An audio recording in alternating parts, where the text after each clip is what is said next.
Kroger Delivery has one mission: to deliver the freshest food right to your door. That's why our drivers are pros. Our trucks are refrigerated. And when it comes to low prices, we always deliver. With $20 off your first order of $75 or more, there's no better time to get in on the action. Mission accomplished. Restrictions apply. See site for details. Glad Force Flex Max Strength now has bags with a 2 times stronger top for over-the-top strength, like the kind of over-the-top strength you need when Bill breaks your bowl of buffalo chicken dip. Glad Force Flex Max Strength, strong enough for all of life's garbage. 2 times stronger top versus 13-gallon Force Flex bags. Yeah, obviously appreciate having everybody here today. Appreciate all you guys do, especially the writers here in the Huntington area. FunBelt's done a phenomenal job getting us to this point. I guess it's on me now. Welcome back. Oh my God, it's FunBelt Football Eve, guys.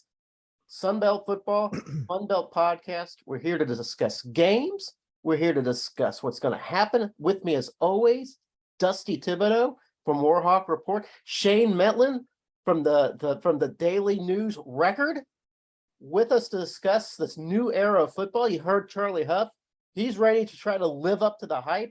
Will he live up to the hype, Shane Mettlen? I think you will. I think I'm high on Marshall. I think they're going to be good this year.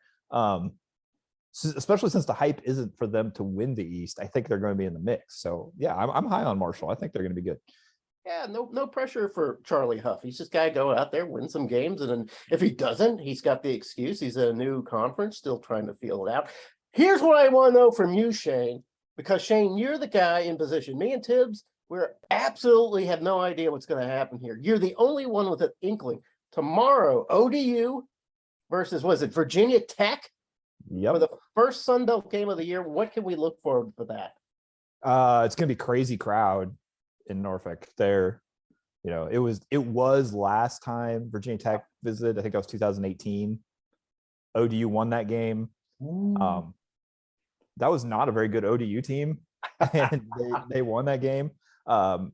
They sold, I don't know how many, like 12,000 season tickets. I'm hearing a record amount of tickets. And a lot of it is like, that's the only way you were going to get into this game was to buy a season ticket. And some of those people are coming. Some of those are Virginia Tech fans. There's a lot of Virginia Tech fans that live in the Hampton Roads area. But I think it's going to be a home field advantage for ODU. They did a good job of keeping them out last time. And, I think they've got a shot because, you read these preview magazines and everything where, they talk to the anonymous assistant coaches around. The ACC coaches are not high on Virginia Tech this year. It's brand new head coach there. I think ODU has a real shot to win this one. Yeah, I think that the omens are already not lining up because as it is Thursday night, as you called it, Sunbelt Eve, Virginia Tech's in Old Dominion already for women's soccer. Our former guest, Angie Hine, not doing so well. They had an own goal and down 1-0 early on. Ooh, God.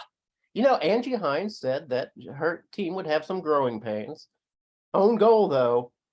That's pretty rough. That's a pretty rough way to start a game. Okay, we're going to talk a little bit in depth about Sunbelt games. Am I correct? Not Shane. Thibodeaux, you're the guy in charge of keeping us on track. We're going to go one by one. Am I right? All 14 games? All 14 games. We haven't had that in a while where every team opens up on opening weekend. Usually we've had where one team has either a bye or they play that weird Sunday, Monday because of Labor Day. A couple teams, I think, have had that bye on the opening week. So first time in a while, we've had everybody in action to kick off the season. I wrote like a cover or a little piece on all 14 games. 14 games. That is a lot of games to talk about. That is the biggest Sunbelt heat I have ever written. 14 games to have just some sort of opinion on. It was rough. It hurt. It hurt my brain just to put that all together. You know what? I hear too, by the way, Shane, not only is ODU excited, but JMU is excited for this season. Didn't James Madison sell a record amount of season tickets this year? They did, and it's not as much as it's not the 5-figure amount you've seen at App State or ODU, Troy. I know App State, ODU, they both were they benefited from having that Power 5 team, an in-state Power 5 team on the schedule. Yeah. They were able to force some people to buy season tickets if they wanted to get to those games. But JMU, I don't think they're going to get to 8,000, which is kind of where I thought they would get, but they did break their old record. They're over 7,500 now, and I would imagine they're going to keep it open past this week, so they might sell a few more season tickets, especially if they go out and win on Saturday, and maybe maybe there's some people who are waiting to see how they do at FBS level, and maybe if they win on Saturday they'll sell a few more, but make some believers. Yeah, sure. And if you look at it, the students claim the entire allotment of student tickets. So the student section is going to be absolutely packed. I would imagine with walk-up sales on Saturday, it'll probably be a full stadium. Right now, there's 100 seats up in the top corner available. So, I think this one's probably going to be very close to a sellout, if not a full sellout. And then you look down the road, the Marshall game, we're talking about less than 100 seats left for when they play Marshall. So they're going to have some sellouts, and it's going to be pretty good atmosphere, I think, for a lot of their home games. All right, see, now this is Tibbs. This is what I like about the new guys that are in, and not just the newest new guys, but guys like Appalachian State too. Not the OGs of the Sun Belt like ULM, like Arkansas State. In Jonesboro right now, I mean, it is really a dour mood. It's like, even though the team coming out has a lot of promise and people are thinking good things about the team this year, a team that's going after a 2-10 season, it's almost like you got to win the fans back. That's how it feels like in Jonesboro. What's the mood in ULM, Tibbs? There's football to be played. No, it's the time of year right now where ULM is way afterthought right now. LSU is going to be front and center with their big game against Florida State this upcoming weekend. Warhawks on the road at Texas. It's not like it's even kind of a destination place where you can try to sell the tickets to say, hey, come to Myrtle Beach if they were playing Coastal Carolina or something like that. Instead, they get to keep it weird and go to Austin. You know what though? I saw the spread on that. Something like 38 points, right? 38 to 39.5, depending on which site. I put money on the Warhawks for that game. Me too. We're suckers. Yeah, that's a big spread. I mean, Texas is back, right? Isn't that they're always back this time of year, aren't they? So, screw those guys, please. Do it for me. First of all, yes, James Madison beat the hell out of Middle Tennessee. We hate those guys. Those guys can suck it. But after that, Thibodeaux, for the love of God, make the Longhorns pay. I am tired of those clowns. Will you do that for me? Promise me a victory. I promise you I'll get a picture with Bevo. How's that? Okay, I'll take that. So when we look at these games, okay, to me, it looks like all of the new guys are pretty much in a position to have a good showing. But who do you feel out of that new group kind of has that biggest game that they got to win to kind of prove their worth? To me, I really feel that JMU Middle Tennessee, because you have that head-to-head with Conference USA, plus all the heat of it being Middle Tennessee and all the history there of the Blue Raiders leaving the Sun Belt, that's the game to me that I kind of have circled out of these new guys that we got to get that one. I can agree with that. It's like you said, it's kind of a middle of the pack Sun Belt team versus a middle of the pack Conference USA team, is at least how you can kind of see it now before anybody's played a game. And so, you're going to judge those conferences against each other based in part on this game. And for JMU, right now, their fans are super excited. If they get run off the field tomorrow, how long does it take kind of to get that excitement back up? I mean, there's still going to be a lot of interest in them making this move. but maybe all of a sudden, instead of thinking like we were ready, we're thinking, okay, well, it is going to be a transition for us. And, so that'll be interesting to see. I think it's going to be a close game either way. But I do think, JMU it's important to have a good showing for JMU in this one, just for the conference and for JMU to keep everybody paying attention to them. Yeah, and I think that there is more stress on James Madison in week 1 than probably any other newbie in the league, simply because James Madison is not only new to the conference, but new to this division of football. And there's going to be an element of, hey, do we belong here or not? Now, we all know James Madison belongs. Let's not pretend that like James Madison didn't pay their dues. But there has to be that in the back of your mind, or back of the fan base's mind. Oh my God, are these guys going to put on their pants the same way we do? This game will show that they do. And like, honestly, last year's JMU team that played FCS, I think would run this Middle Tennessee team off the field. I don't know if JMU is quite as good this year. There's question marks. The secondary has question marks. They don't have, we haven't ever seen their field goal kicker play a game. Supposedly he's doing pretty well, but they had an automatic field goal kicker. Like, they were pretty much guaranteed points anytime they had the ball last year because they had an automatic field goal kicker. Now they might be leaving points on the field. Like I said, the secondary going against an air raid offense, that's a question mark here to start. Last year, there were no concerns on defense for this team. Even playing against, really good teams.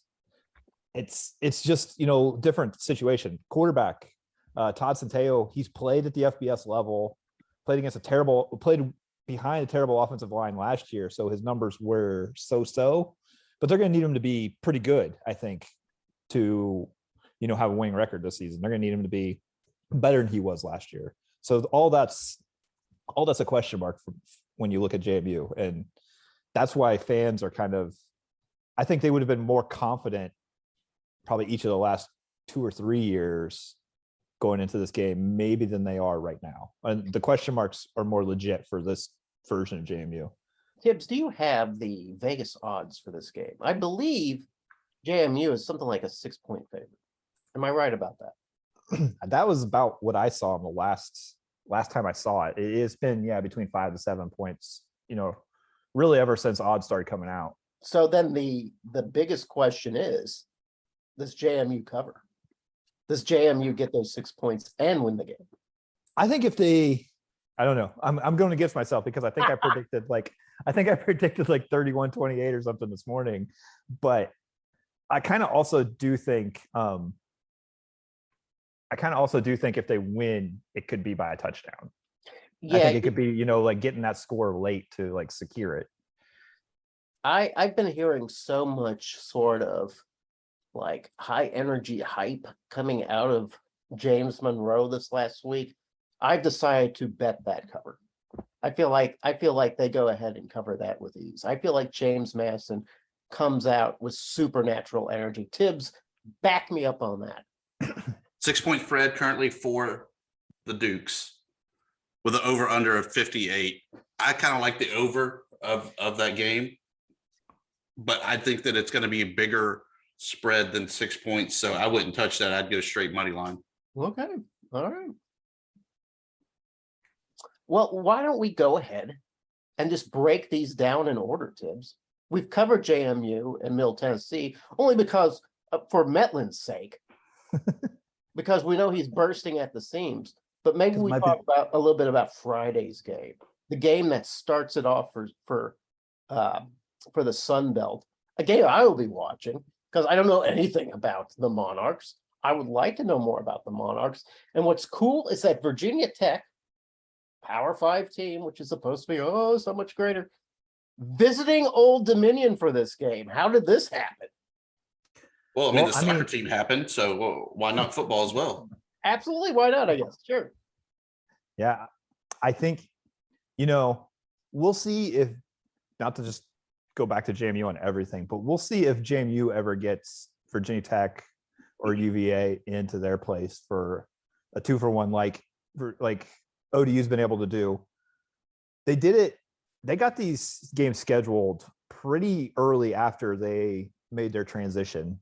This has been on the agenda for a while.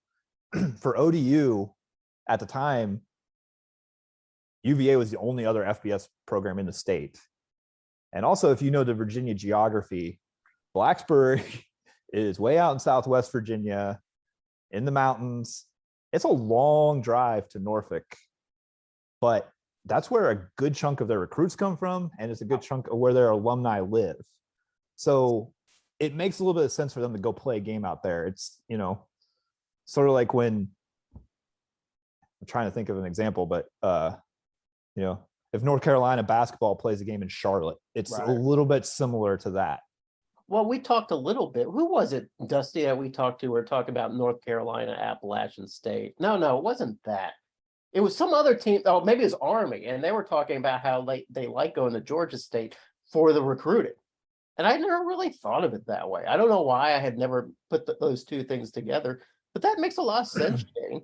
And I also did forget what a big ass state Virginia can be. It can kind of feel like Texas in a way. Yeah, it is big. It's spread out from, the Chesapeake Bay where Norfolk State is to, Bristol Motor Speedway. That was a long way.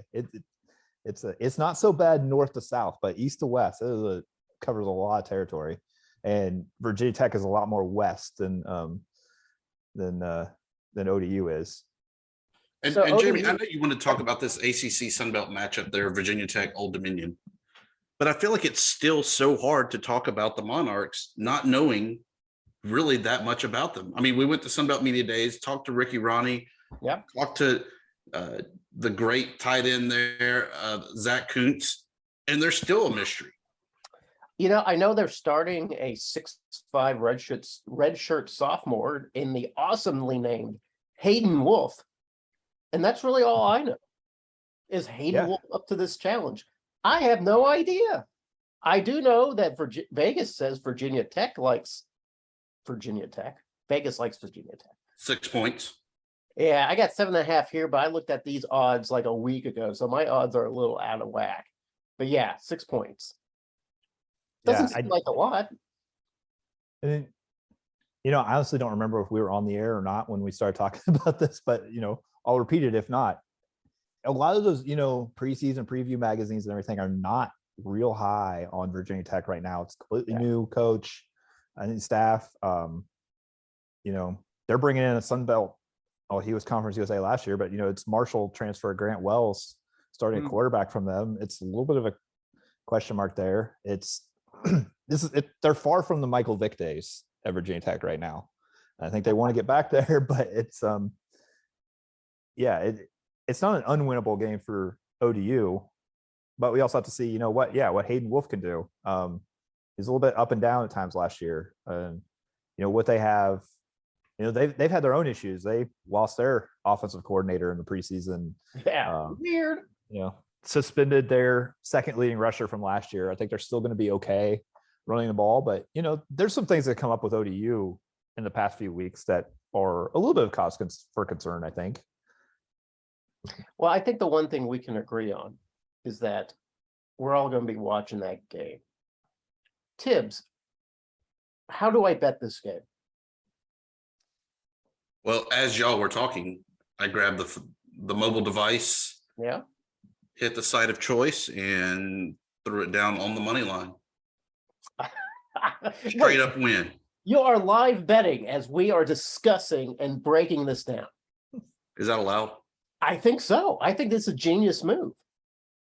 I like it. I'd bet it in game. I didn't bet any kind of props for it though.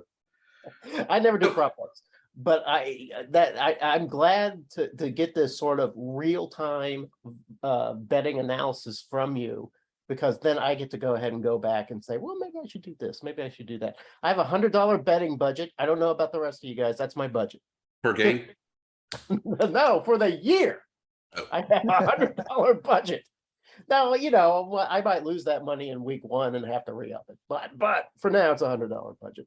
Let's go into the meat of Sunbelt action, which is on Saturday. Then we have, what was it? Is it 13 games? 13 games on Saturday. Is that first of all, is that even logistically possible to have 13 games in one day? They are actually pretty well spread out, that you could split the screen and have about 4 to 6 games on at a time. Last year we had a situation like that where something like 4 or 5 Sunbelt games are being played at the same time. And I almost popped my head. It's going to be hard this year keeping up with all these games. The first one, North Carolina at Appalachian State. The second, game of the weekend. You think so? Tell me why. That is the closest, best big P5, G5 matchup of the weekend. That is the one. If there is one game the Sun Belt has to win, it is that game, because that will show that Appalachian State, A, is as good as we all believe that they are, and then B, that the Sun Belt is not just a flash in the pan that we've seen over the past 2 years, that they'll be legit for 2022. Wow, that's a lot of pressure on Appalachian State. Yeah, I look at it, if Appalachian State beats UNC and is in the game next week at Texas A&M going into the fourth quarter, like, I really just either look at that as so huge for whoever ends up winning the Sun Belt, whether it's Appalachian State, which it very well could be, or somebody knocking off Appalachian State. Like, I think that really opens the door for whoever wins this conference to potentially get into that New Year's Six type bowl for the first time. And to me, Appalachian State, everything both of you guys are saying is correct. It seems to me that Appalachian State has mixed results, and wildly mixed results, when it comes to these big P5 games. Like, for instance, had a chance to close escrow on Miami last season, didn't do it. Hosted Miami a couple years ago, played a good game, fell short. They beat North Carolina. I don't know if you've ever spoken to a Mountaineer, but they'll tell you that something about beating Michigan a few years back. I don't know if they'll mention it or not. They're very humble about it. But here's the thing. This could be a game where they sort of psych themselves out. They're only a 2-point underdog in this game. Do they psych themselves out, or are they as professional as I think they are with Chase Bryce leading this team? Yeah, I think that's, one key. Chase Bryce wasn't great at Duke, but playing an ACC team is not something that phases him. Yeah.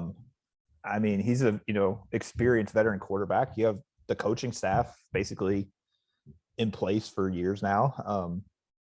Their fans are going to be going nuts and make a lot of noise when they're on defense. And I don't know. I don't think they will psych themselves out. I think it's, it's a veteran team in a lot of key spots. I think they're ready for this. Estimated 40,000 people supposed to be at this game. Tibbs, what is our current betting line on this game? Shane, what is the key for Appalachian State to win this game? Is it Chase Bryce and finding these sort of new receivers they have to look for, or is it going to be the Cam Peoples and Nate Noel show? I think the latter, probably. I mean, I'm sure they're going to try to keep things balanced, but I mean, you look at what Florida A&M was able to do in Chapel Hill last week, and obviously Tar Heels won that game, but I didn't see any reason to think that Appalachian State can't move the ball and can't run the ball on North Carolina, and not even just running, like throwing to their running backs. Florida A&M did a good job of that. I think. Yeah, so I think it'll be a little bit of both, but I think, the deep running back stable is going to be pretty big for Appalachian State in this one. Yeah, App State favored by a PAT. Wait, App State is now favored? That's a pretty big swing. Ooh. That must have been, people must have rushed to bet on that one after seeing a not so impressive North Carolina victory last week. Because that's right. I forgot the Tar Heels had already played. They played week 0. Here's the thing. The only thing that well, I said psyching themselves out is one thing, but this is a vengeance game for Mac Brown and and North Carolina. They're already pissed off about that loss that they took at Chapel Hill. So they're not coming in and underestimating or taking lightly Appalachian State. So I think you're right, Tibbs. I think this is the premier game. I think there's a lot of pressure on Appalachian State. And it's early in the day. It's a noon Eastern 11 for us in the middle of the U.S. First game we're going to see on a Saturday. So, and the next game doesn't really happen for another 2.5 hours, maybe 3 hours. So we'll pretty much know the fate of Appalachian State before the next Sun Belt game comes on, which happens to be a team that two teams James Madison is set to play: Norfolk State and Marshall. Do we have any information on this game? Do we care about this game other than the fact that it's probably going to be a win for the Sun Belt? Not in the least bit. The only thing I care to see is how deep is that Marshall running back group, knowing that they will not have Rashid Ali. Yeah, I mean, that's kind of it. It'll be the first look at Henry Colombi in the green uniform. But yeah, Norfolk State, they're an FCS team, and they're an FCS team that I think is down from where they were even a year or two ago. So, I mean, if Marshall doesn't, roll in this one, then we have something to talk about. But yeah, absolutely. Otherwise, I think it's going to be. This is one of 5 FCS games for the Sun Belt. There are plenty of great games coming up. This is probably not one of them, but both of you guys make good points. It'll be the first time we see the Marshall quarterback in Marshall green playing, getting his feet wet. Old Cincinnati? Where did he come from? Not Cincinnati. He was at Texas Tech. Texas Tech. He's been at Utah State and Texas Tech, but most recently Texas Tech. And then we'll see what they do without Rashid Ali. But a half an hour later comes a pretty intriguing game, Tibbs. Troy versus number 21 Ole Miss, 3 p.m. on the SEC network. What can we expect out of this game? They're just going to go out there and try their hardest. They're going to compete and give it their all. No, I think that this is Summerall's somewhat audition. I don't want to call it a must win. It's not a must win that really matters in the grand scheme of things, of saying they have to win. Even if they get blown out, what does that really prove? Absolutely nothing. I think it's just a chance for Troy to kind of go out, go through the motions, and work on themselves before they advance on to play Alabama A&M, where they can kind of know that they have the game in hand and tweak everything before they travel to Boone in 2 weeks to open up Sun Belt play. One thing I found interesting was before I put up together my write-up on this, the quarterback situation was still up in the air. They brought in Jarrett Doge, Western Kentucky transfer. Before that, I believe he was at what was it, West Virginia? West Virginia, yep. Set a bunch of records out there. They bring him in, and to me, it was like, oh God, they must have a problem at quarterback. They must not feel comfortable with who they have. They ended up naming Gunnar Watson the starter against Sunbelt, or against this SEC number 21 in the country foe, Ole Miss. They must feel pretty good about Gunnar Watson. What do you guys think about that? I think probably a mix of feeling okay about Gunnar Watson and also just not having enough time to get Jarrett Doge ready.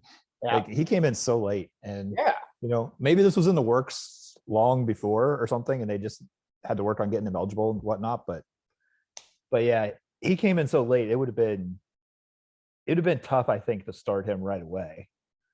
So yeah, and it's not fair to Jarrett Doge. It's not fair to anybody to just throw him out there after 2 weeks of looking at the playbook. Still, you got to wonder if you're going to see Doge later on in the season. I think it depends on how this opening game goes. You might even see him in the second half to warm up. And maybe he is their starter going forward, and we see that next week against Alabama A&M. Good point.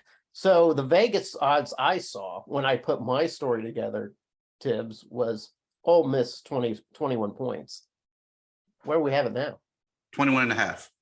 Okay, so it hasn't really moved much. What kind of bet do you think that is? Do you take the points? Do you go with Troy and go, I think Troy keeps it close? Or do you think Ole Miss just runs them out of the stadium? I think Lane Kiffin breaks out the hot dog mustard and goes all in. That I would take the over of 56, and I'd probably still take the Rebel Black Bear, whatever, Land Sharks with the 21.5. I think that's smart. I will say this, that Ole Miss does have a recent history of falling apart to G5s. They lost to Memphis a few years back. I think twice they've lost to Memphis. So it's not impossible for a less resourced school like Troy to beat Ole Miss. But yeah, it does feel like a tall order. I would consider taking those points, but maybe the smart play is just to avoid it altogether. Speaking of avoiding, do we avoid this game too? The second of the FCS specials, South Alabama hosting Nichols a half hour later at 4 p.m. or an hour later. I'm sorry, an hour later at 4 p.m. I love the Governor. I love the Jags. Yeah. But I'm anxious to see what this Nichols team looks like that they're going to be facing, especially probably more so because, that's the week 2 opponent of ULM. Yeah. And just kind of getting that look ahead. But I'm also anxious to see what does this South Alabama team really look like with a new quarterback and new receivers coming in. We know the defense is going to be pretty good, but it's a matter of what does that Jags offense look like? Yeah, what's funny about that offense, Tibbs, is that, the quarterback that did most of the QBing last season is still on the team. He's just on the bench. They got a new guy from Toledo whose name suddenly escapes me. But apparently, he's got a legit arm. Is it possible that South Alabama, this is the year that they finally put it all together? I think it could be. No line on the game, by the way. FCS, FBS, no lines.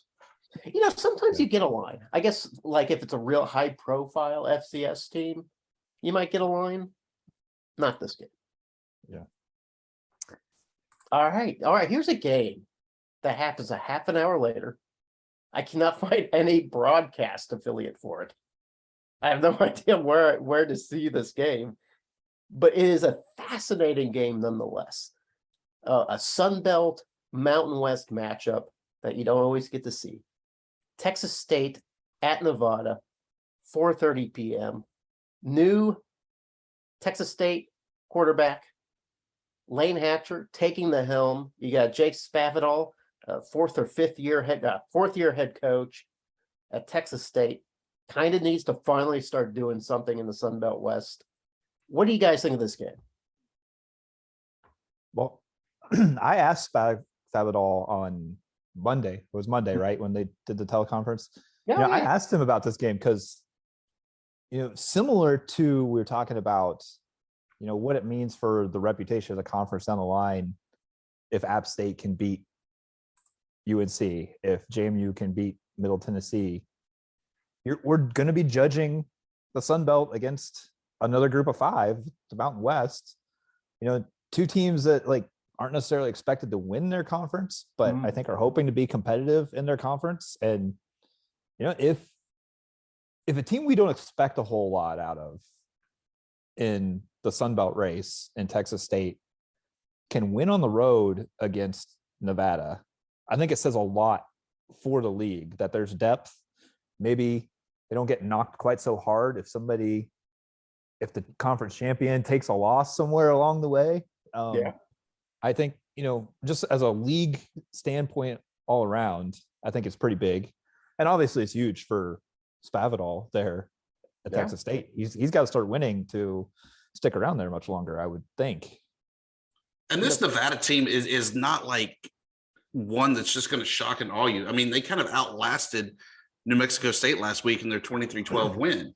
They didn't really beat the Aggies. They just kind of outlasted them. I think if you give them another 5-10 minutes, this game might have gone the other way. Yeah, the Wolfpack picked to finish 4th in the Mountain West. Not a team that has been like some of the Nevada teams we've seen in the past. We've seen great high-scoring Nevada teams. This isn't one of them. Texas State, even though it has, some new pieces, including the starting quarterback.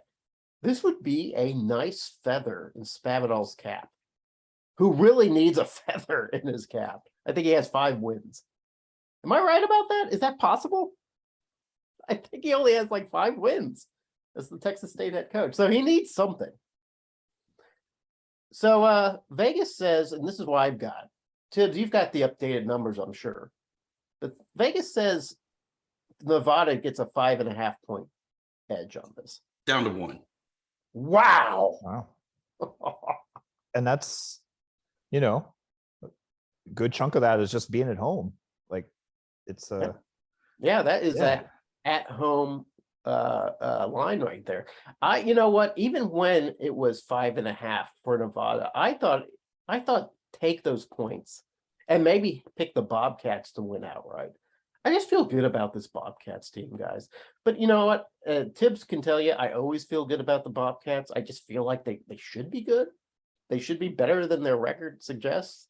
Although I've seen them play some god-awful games, especially last year, that game against Eastern Michigan physically left me ill. It was just a hard game to watch.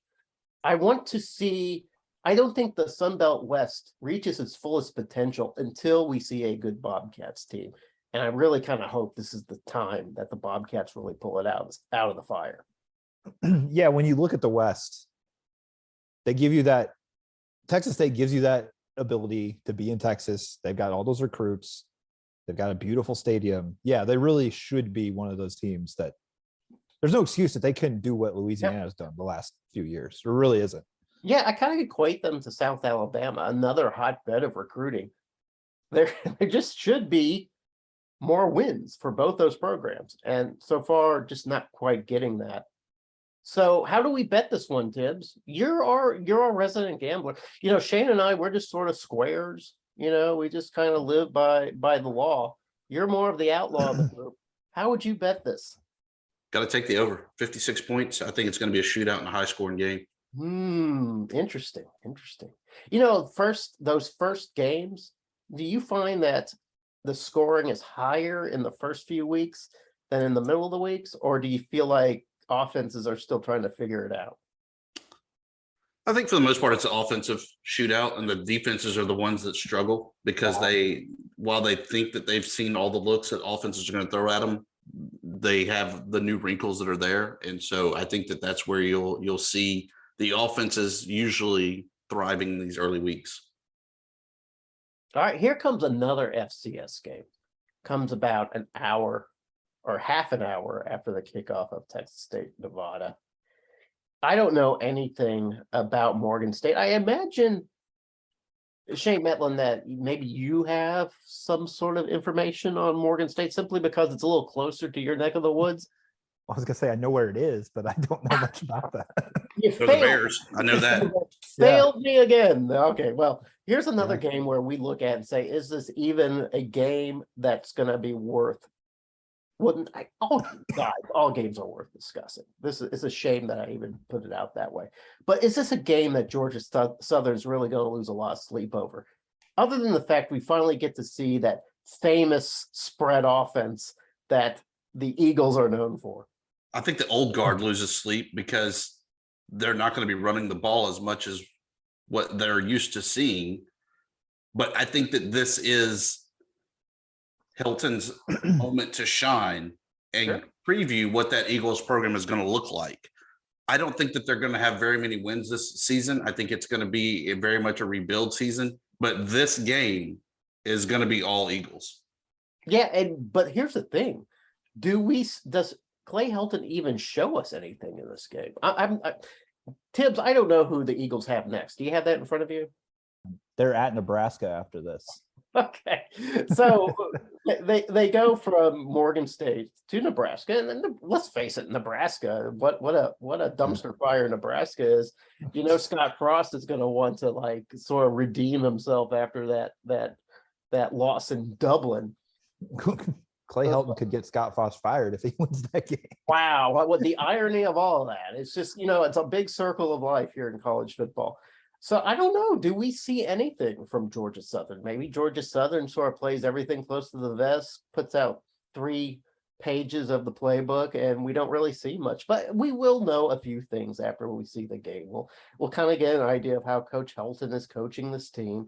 We'll get an idea if the defense is just as porous as it was last year, and we'll see some of that deep offensive line, which for some reason Phil Steele is really high on.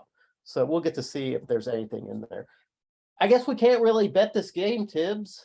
There's really no line on it. No, I wouldn't touch it anyway, because it's probably going to be a pretty wide spread.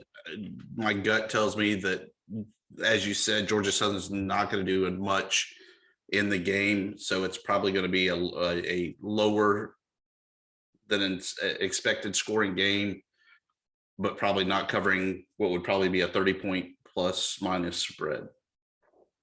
Kicking off at the exact same time, Middle Tennessee at James Madison, which we've already discussed. We've had a nice discussion on that. We agree that if the marquee game is Appalachian State versus North Carolina, this game may be the most critical game for James Madison, and maybe critical for the Sun Belt in general, because what we're doing is not only bringing in a newbie, but we're playing against an old OG Sun Belt team that we kind of said, we don't want you back. Yeah. And, like we already kind of discussed, if JMU loses this, I don't see Kurt Signetti's team necessarily packing in for this season. They've responded well to their rare losses in the past. What I would be a little bit more concerned is they host Norfolk State next week. How many people of this, they're going to have the entire town tailgating for hours all day on Saturday. How many of them are back next week if they're not, if it doesn't go well? And I think that's probably like the big thing to you got to stick to the script. You got to stick to the script or people are going to lose interest in the storyline. That's for sure. Middle Tennessee, the Blue Devils. No, what are they? The Blue Raiders. Blue Raiders. The horses. Yes, thank you very much. Picked to finish 8th in the revamped CUSA. Probably not going to have a great season. Do they even have 8 teams? I think they have like 11.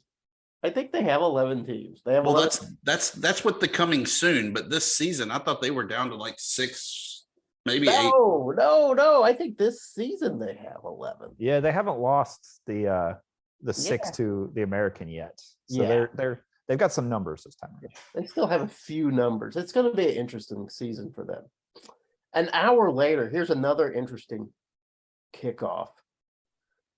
And we discussed this last week. We had our great guest from Army discuss this game. Army at Coastal Carolina, 6 p.m. ESPN Plus. Army always finds a way to make their opening game opponent look like complete idiots. Is that going to happen again against Coastal Carolina? Yes, because we still don't know. While Grayson McCall is the starter for the Chants, we still don't know how good is the shoulder. How good is he going to be? How good is that offense going to be not having Highly and Likely as the receiving tandem? Yeah. There's a lot of questions in there that we just don't know about to see what the Chants are going to do. I think the Chants are able to pull it out, but I think it's a lot closer than even the 2-point spread, which I know is really one score. But I think this is a nail biter. I think it's a nail biter. I think it's one of those games where you're going to see a lot of frustrated Chanticleers. Guys going, what is going on here? How do we stop this slow, methodical, boring ass offense that Army puts together? It's hard to win in Conway if you're an opposing player. I get that. It's hard to play on that teal field and come away with a victory. That being said, I agree. I put $0 on this game because I have no idea how it goes. What are you hearing on the East Coast, Shane Mettlen? Honestly, haven't heard that much about this one compared to a lot of the other games going on across the league. Even though, like you said, it should be one of the more competitive ones against solid teams. The thing that, to me, it's you got to remember Coastal doesn't have those molted running back or linebackers. Like that would be great to have against that option offense like they had a few years ago. And they're at their peak, assuming they hit their peak 2 years ago, I think might be fair to say. I think maybe they were a little more built to go after this option offense, but we'll see. Maybe they've got new guys in line. I'm not an expert on Coastal yet, so we'll see. Here's my hot take on Coastal. This right now, they are living totally on reputation and the contact high that Grayson McCall, who is a great quarterback, has given them. But I think this Army game is going to expose a lot of what they've lost. And I think by the end of week 1, we'll be talking about how Coastal Carolina will likely not be the competitor in the Sun Belt East as a lot of people thought they were. That is my hot take on this. I could be wrong. A hot take. I've got a hot take about Coastal too. But if we're going to go there. Okay, sure. So 2 years ago when they bust onto the scene, they were playing on ESPN, and there's articles all over the place about the offense nobody's ever seen before.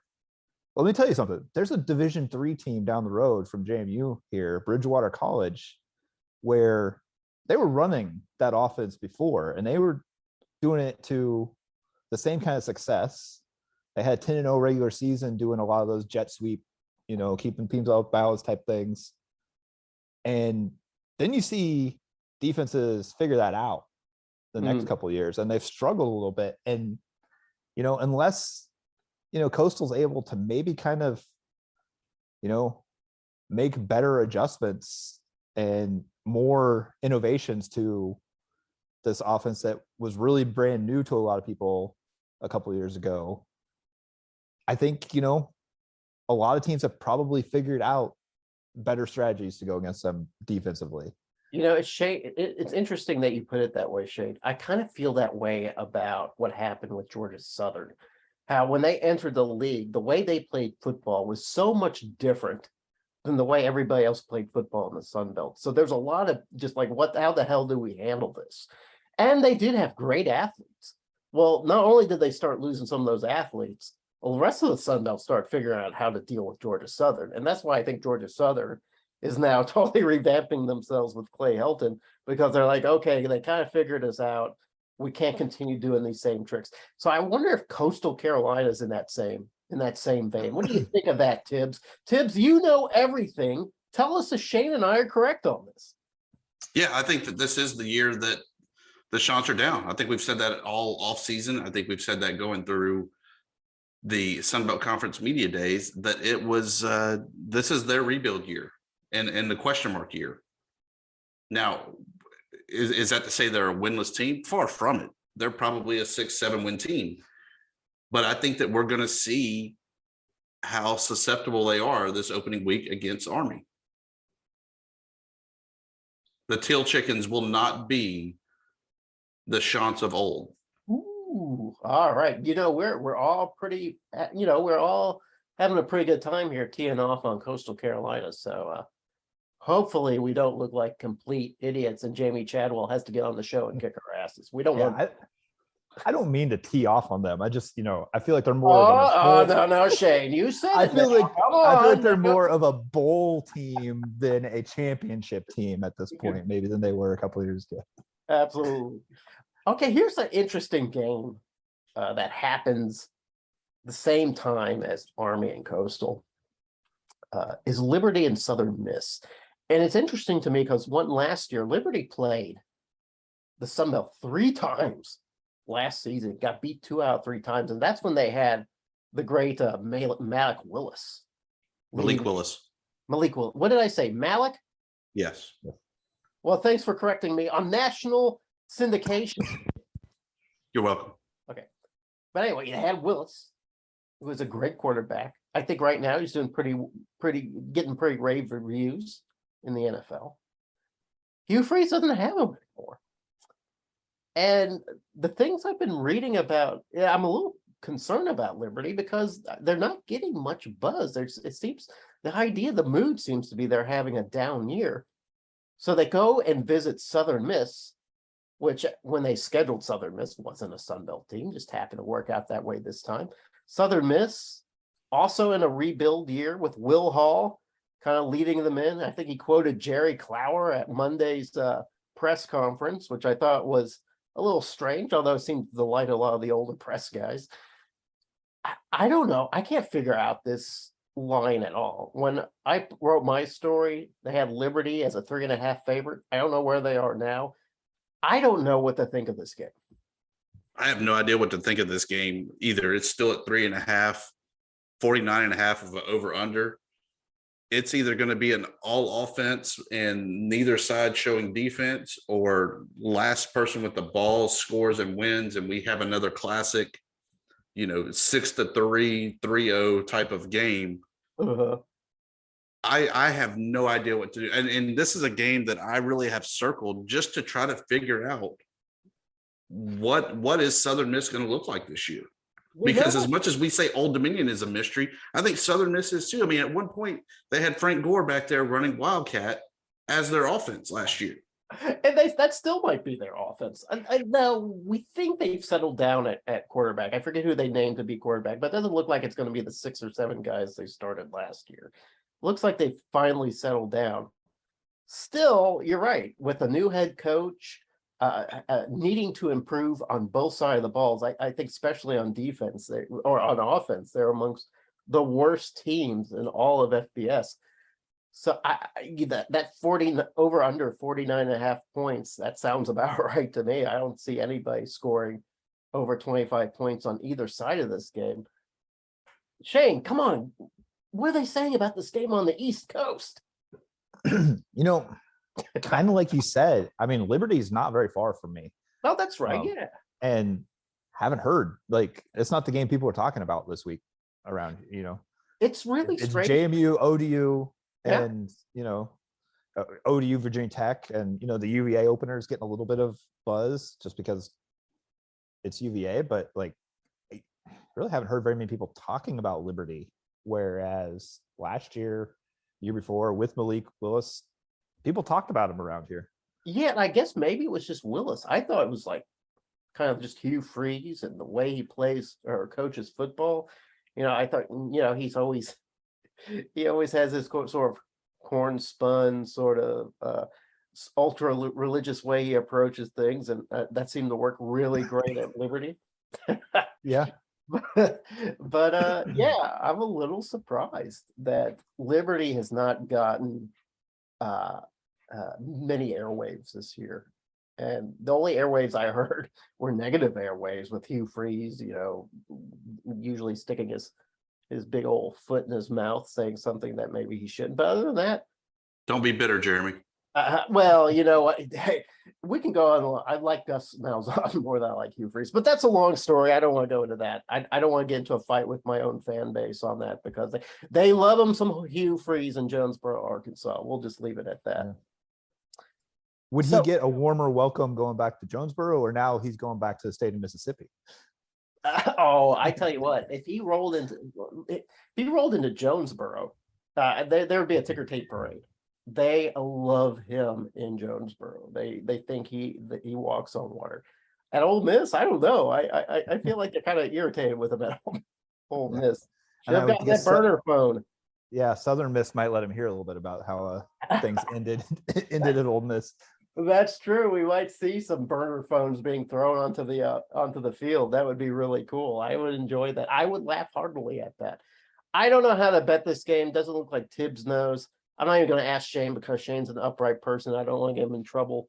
I don't have a stomach for gambling, so it's. But here's the all right. So none of the FCS games I find are that appetizing, except maybe this one at 6 p.m. Southeast Louisiana, who went 9-4 last season, going up against in-state rival Louisiana. I'm going to Tibbs. I want your most penetrating analysis on this because I know this is in your wheelhouse in your neck of the woods. You know these teams. What are we going to see? I like Mike DeZormo leading the Cajuns. Okay, all right. I like Chandler Fields at the quarterback position. I think we both like him. I like Chris Smith at the running back position. Everybody does. For the Raging Cajuns to have a kicker punter named Rice Burns. Great name. Uh-huh. But Frank Selfo, the leader of the Lions, is out on a mission to show that his team should have been in talks for all the conference expansion and the moves. And they were not. In the least bit. No one went to Hammond, America to try to get the Lions to move. But I did hear one person go, hey, Southeast Louisiana, let's bring them in. But I think Selfo wants to move on, and this is going to be his statement game to try to put his name out on the radar for a potential move in the after season.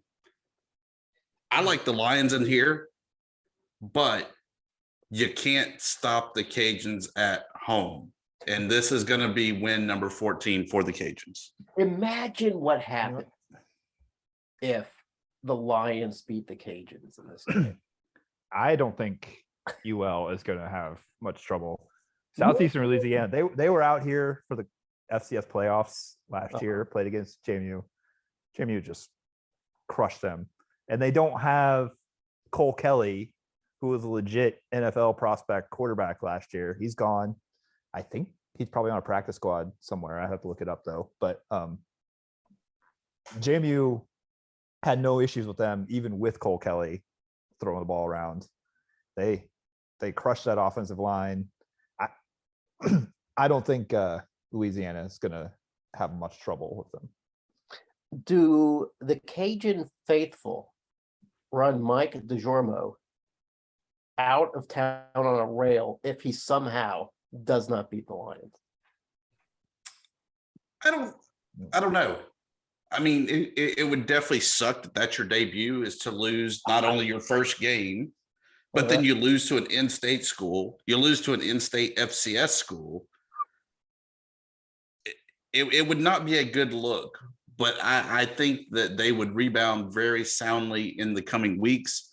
But I just don't think it happens this week. I think it's a lot closer game than what people would anticipate, but I think it's a Cajuns win.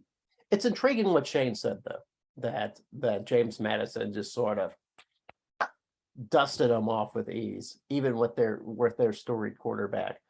So maybe I'm feeling a little bit better about the Cajuns. And I looked at this game, I thought this could be the game with everything we discussed about the in-state, with the Lions getting passed over, with new coach Cajuns. This could be the stumbling block, but I don't know. Now I'm feeling pretty much better. You look at those 9 wins last year. They had a FunBelt quarterback playing for them last year, and they don't this year. All right. You know what? When we started this, Shade, I did not realize that you would become the Southeast Louisiana expert. It kind of just fell in my lap. I actually saw them play in person last year. All right, here's a game that personally worries me a little bit. Happens at 6 p.m. where a lot of these games are happening. ESPN3, the last of the FCS matchups. Arkansas State hosts Grambling State, a program that Arkansas State hadn't seen since the mid-'80s. I think they won 10-7 against Grambling State. I know nothing about the Tigers. I know that Hugh Jackson is the coach, that he is I think most famous coached the Cleveland Browns for a couple seasons, but he's been around for a while. He's coached in the Pac-12. He's coached, of course, in the NFL. He took a sabbatical and spent some time at Tennessee State before landing at Grambling. And Grambling didn't hire Hugh Jackson to direct the band. They hired him to win some games. That being said, I don't know anything else about Grambling. So, Shane, if you have some Grambling information, boy, would I like to hear it. Jeremy, I have a guy that knows all about Grambling. We need a guy who knows something about Grambling, because Grambling is a bit of a mystery to me.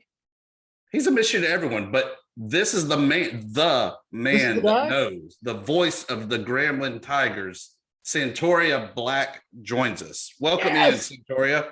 Thank you so much. Y'all caught me on a good day. I just got a haircut. You look great. Thank you, sir. I try to look a little pretty every once in a while. We're audio only, but I can assure everyone listening, he looks great. I'm trying. He's got the tight haircut. He's got the goatee that's looking sharp. He's got the black shirt, the white undershirt, looking super sharp. Thank you for being on the show. We have some questions about Grambling. Grambling is one of 5 FCS programs playing Sunbelt teams this week to start college football. We know that Hugh Jackson is in his first year at Grambling. He's had this storied career in the NFL, the Pac-12, came from Tennessee State. I believe he's the OC from Tennessee State for a year before coming to Grambling. What kind of effect has Coach Jackson had on Grambling Tigers? I think he's had an amazing effect. One of the biggest advantages of having a coach who has coached in the NFL is he understands, especially one who has evaluated talent, is he understands those individuals and those student athletes who want to get to the next level. He understands what they have to be able to do. And so while, he's one of those guys that tries to make sure that he keeps the mood light, but he does tell the guys, look, this is a business. And at the end of the day, it's not personal if you don't play, but it's a business. And we have to learn how to make certain that if you want to get to the next level, you have to understand when business decisions are made, you have to understand how to make sure that you know how to compete. And so it's been very competitive. You got 5 quarterbacks in the room. None of them are returners. But, man, he's got a lot of talent there. He's got some great receivers. The strength of this team is going to be defense, though. Oh, my God, though. You got 5 quarterbacks. Which one are you going to start? Because that's the big mystery in Jonesboro right now. Who are we going to see on the gridiron when it's kickoff time? Don't quite know yet. There's been a couple of names that have been out there, but I think he's allowing the media to do his own speculation. He's had a depth chart out, but if I've learned anything from Coach Jackson is you may have a depth chart out, but that could change. It's subject to change. So, they got a kid transfer from North Texas that's really good. The quarterback from Bastrop who's super good. And so, I think it's just going to depend on, what they saw this last day in practice. I think this was the day that they made the final decisions on the 2 deep, on everything that's going to happen. So we'll have to see what's going to happen on Saturday. So is there a chance, do you think, that he'll play multiple quarterbacks? That I don't know. I know that they both have been getting reps in practice. 3 quarterbacks have been getting reps in practice. So I'm not sure if they'll have a multiple quarterback system or not, but it would not surprise me to see a 2 quarterback rotation. Okay. Arkansas State and Grambling have not played or met on the gridiron since like 1984 or 85. It's been a long time. What are you expecting to see from Arkansas State? Well, the one thing I do know is they have an amazing running back. They've got a great receiver, but it all starts with their quarterback who can throw the ball down the field a ton. And so I think that defensively, especially in the secondary and the linebackers, they're going to have to make sure that they're reading their keys. They're not allowing those receivers to get wide open. They have to bump them at the line to throw them off their route a little bit. But if they allow their quarterback to have all kinds of time back there and flip pancakes and all that kind of stuff, he's going to find somebody open and he can throw the ball 60, 70 yards. But, you mentioned 1985, which is the last time that those 2 teams played. That was in I believe it was in the Division I AA playoffs. Ooh, and Arkansas okay. State won that game 10-7. That's right. Not a high-scoring affair by any means. No, not quite. As a matter of fact, though, that was I'm trying to remember Larry, the coach from Arkansas State. Larry Lacewell, and then Coach Robinson. And, I think that, Coach Lacewell, I know, just passed not too long ago. And I think Arkansas State really treating him with class, honoring him and putting the decal on his helmet on their helmets in order to, honor a great coach and someone that Coach Robinson had a lot of respect for. So, Satan, you mentioned the legendary Eddie Robinson. 25 years since he left the sidelines there of Tiger Stadium. A lot of these guys have no idea really who Eddie Robinson is. How does that legacy kind of how is that kept alive at Grambling? When you talk to the coaches, they understand the tradition and the history of the university. And one of the things that they did during camp is everybody went to the Eddie Robinson Museum because he wanted them to learn about who Coach Robinson really is.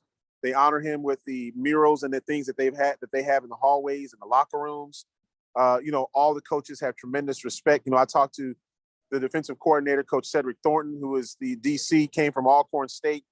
He's been in the SWAC a long time, extremely respectful and really, loves what Coach Robinson did. So there's a ton of respect that these coaches have for Coach Rob and the legacy that he left. So we're also 9 years removed from Grambling's, I don't know how you want to call it, protest of the conditions and things like that.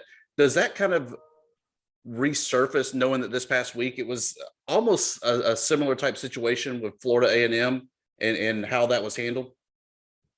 No, that really hasn't. I think that one of the I'm really pleased to see how the coaches have changed the culture. And I think that even started before Coach Jackson came, but you don't really hear a lot of that anymore. And I think it's just because of the dedication of our administration, of the president, of the athletic directors, Dr. Scott, and then, of course, before him, Dr. Ponton. Really, they've had a tremendous amount of detail worked out with, facilities to make sure that the kids are safe, making sure that, everything is where it needs to be, because, it's about recruiting as well. And if you don't have facilities, if you don't have things that are, where they need to be at, it's hard to recruit, especially in this day and age. So last season, kind of a tough season, 4-7. Do you think that this team is going to make a big jump for this year and compete for a conference championship? I definitely think they can make a huge jump. The conference has become tougher and it has a lot more parity. If you look at Southern, Coach Eric Dooley, who was once the offensive coordinator at Grambling, then the head coach at Prairie View, now the head coach at Southern. If you take a look at Prairie View and what they'll have, you got a former NFL great on that sideline. Then on the other side, you got Alcorn, who's been, now they're on this side rather. And so Fred McNair's there.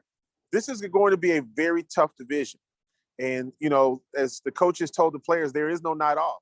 You started with Arkansas State, then you play Northwestern, and then now all of a sudden you're going down to Jackson State to play Deion Sanders in Jackson State University. There's no weekends off for this team. It's going to be tough and competitive. And so, look, 4-7 is, there's a lot to build on, but everybody got better. FAMU got better. Southern got better. Alabama A&M got better. So it's going to be a tough run. Yeah, taking the scoreboard out of it this weekend in Jonesboro, what's the wins that Grambling takes out of this game? One is no injuries. I think that's, look, anytime that you're playing up, you hope that you don't get anybody injured. That's always a goal for coaches. I think the second thing is, changing the mindset. Don't go in just to compete. Go in with the attitude of winning. And I think if, they get on the bus like that, they go out and they play like that, that's a big win for Grambling. I think the last thing, though, is that minimizing your mistakes against FCS schools. They've got to make sure that they cut down on turnovers.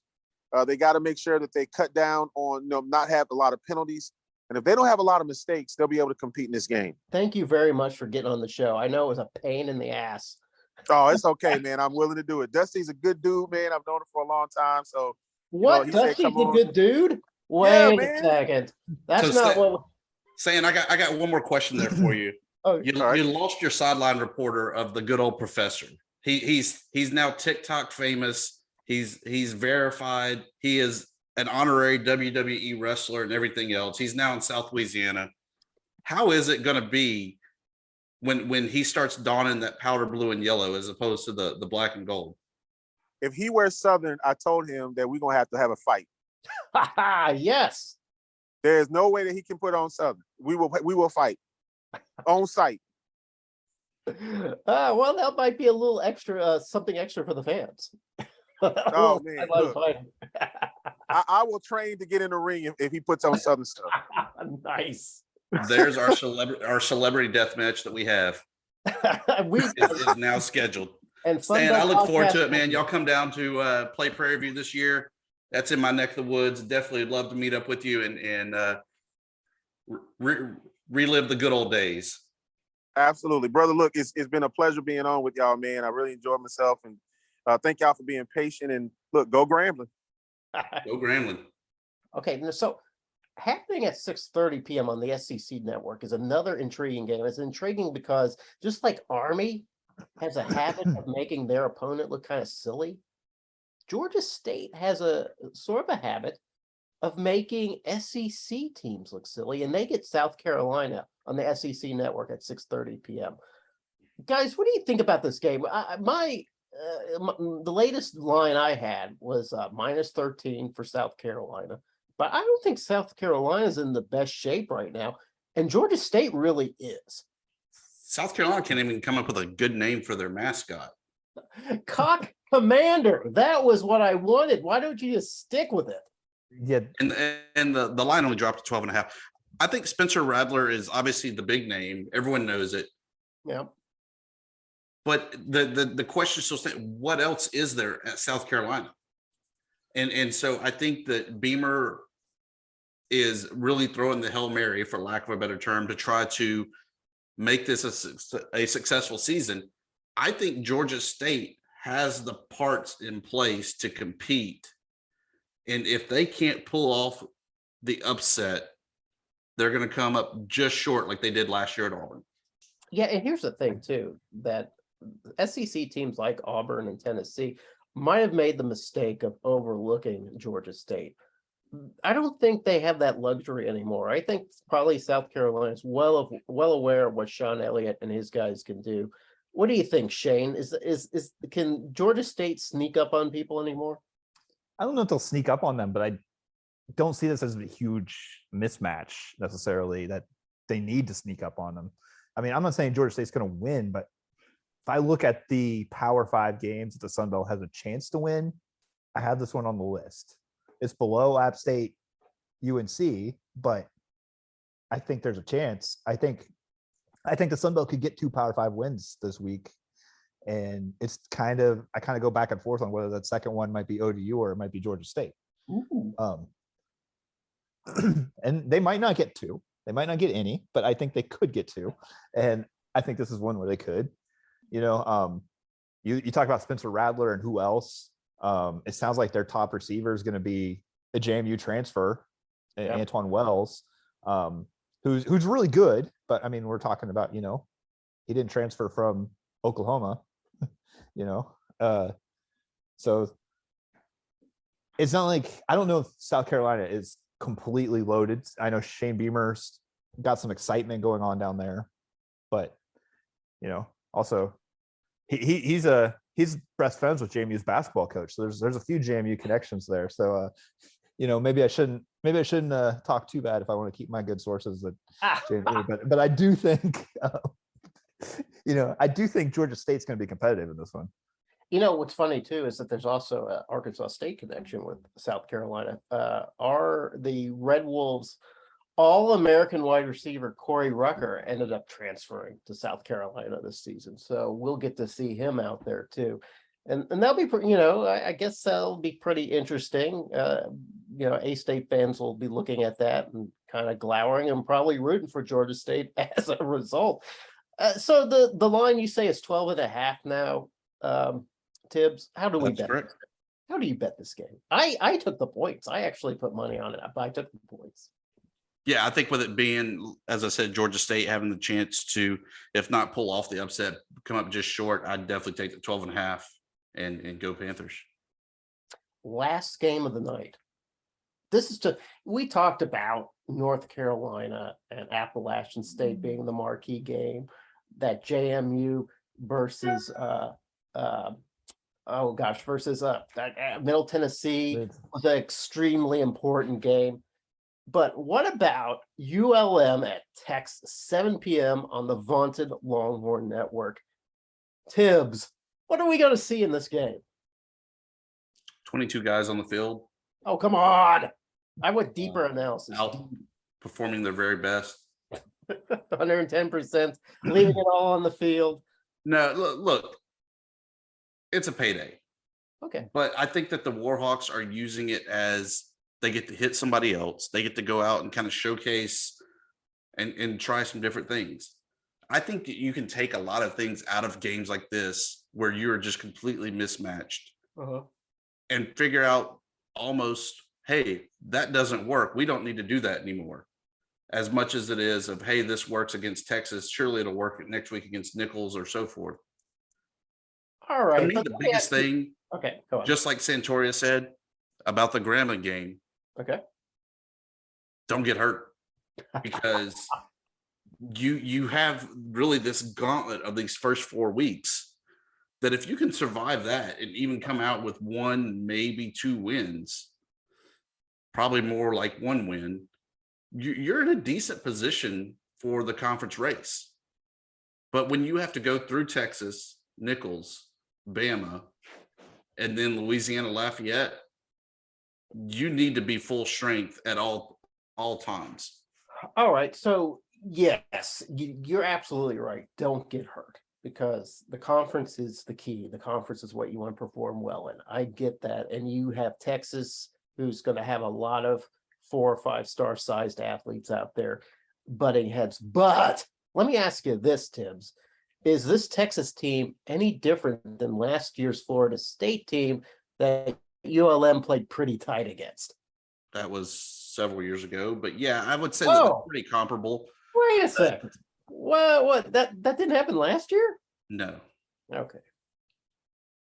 Well, That was like 2019. But all right, same guy, same situation. I think they're pretty much on par, same caliber. I think Texas, went with Ewers for their quarterback position. It seems pretty split of whether or not the Texas fans are happy with that decision or not. And then you just got to see kind of where Texas is. They claim they're back. I don't buy into it until I see it. Does this game really show that they are? No, not in the least bit. But I think next week when they play Alabama, we'll have a good chance to see where Texas truly stands. But I don't think Texas really runs it up or does too much against ULM, knowing that they have the Tide next week. I like the Warhawks with the 37.5 points. I was just going to get to that. That was a good segue into those points. Shane, you see how many points Vegas says Texas is going to score. Now, I know that that you're on the straight and narrow, but for academic purposes, wouldn't you take those points? For academic purposes. Yeah. My education came from a school that won in Austin last year. So I don't think, is ULM 40 points worse than Kansas? I don't think so. So I'll take the points. Okay. I do like on ESPN where they have the percentage of wins. It's all orange with ULM having a 1.2% chance of winning. Yeah. You almost that they don't know that they're supposed to lose. Warhawks win it. God, nice. I would love. Listen, and let's be frank. ULM has had a little history of surprising some well-resourced teams like Arkansas, like Alabama. So this could just be the cycle has returned. The circle is complete. It could. And let me ask you this though: if let's go into the fantasy world there. Sure. ULM finishes the season 1-11, with UT being the lone win. Is it a successful year? No. You know what? All right. Here's the thing. I used to kind of think that way back when Arkansas State was really bad and they were getting their asses kicked every year. If we could just have one big win, that would be enough for me. Now with the Sun Belt so good, only a Sun Belt championship is good enough for me. And it's not a success if it happens week 1 too, because then it was all downhill from there. If you do it in November, then you can say we build up to this. We're getting better. It was something. But if you have that big win in week 1 and then nothing from there on, I don't think you can be too happy about it. Arkansas State beat Texas A&M in 2008. I think it was week 2 of the season. Ended up being Army later that year, but other than that, it was a pretty dismal year. So 1-11 with a win over Alabama in week 3. For you? Yeah. Is that a successful year? What's the threshold here? I don't know if you can recruit. I don't know if you can recruit with a 1-11 record, even if that one is Alabama. I don't know. Alabama's four stringer, or like first through fourth string could all be hurt and you win that game. And even so, how do you explain we were able to beat Alabama, but we can't beat Texas State? All I know, if Georgia State did that, they would have a banner up the next day. 1-11, we beat Alabama. F Alabama, we're the best.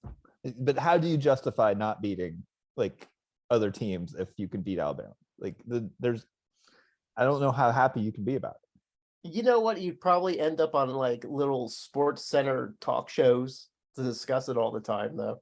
That would be nice. You could probably, you know what? Honestly, you would probably never have to buy a meal at Arby's again if your team went 1-11, but that team you beat was Alabama. Do we have a sponsorship from Arby's yet?